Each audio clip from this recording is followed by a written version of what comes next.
and are submitted to the ministry, it's us collectively now as a ministry, and that may be me now as the registrar who has the master key for the funds to be diligently follow this group up. We would want MSC would be interested, even by the way. This, as she said, this simply certificate for Serere County must be the luckiest to receive the first certificate probational certificates, meaning those groups or those circles are on probation. It's a probation of 2 years. It's not something we've done exclusively for these groups, for Nyoga groups. It's something actually, it's in the law. Leero tuli wano twogera ku nsonga enkulu ey'emyoga.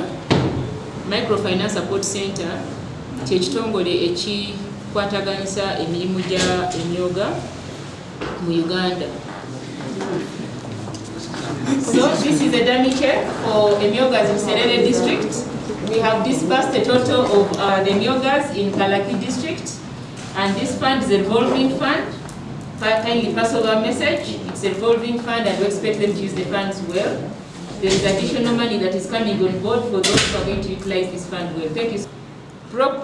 Procedure eriweti ntino ba RDCs baffe ba technical ba team leaders ku district level, but whereas lists eza emyoga circles eziri ready mu districts zaabwe. So zino districts zesinaba kwogera tunaba kuweereza sente, waliwo ezaweereza lists zaabwe leero tezirabise ku listi.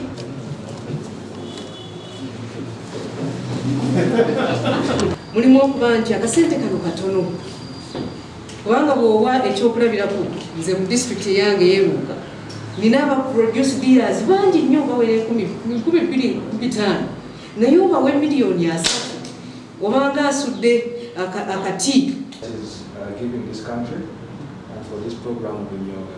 We pray that as we engage in divisions e Kampala ne Wakiso, era sente ze Kampala tugenda disbursinga enkya zijja kuba ziri ku account.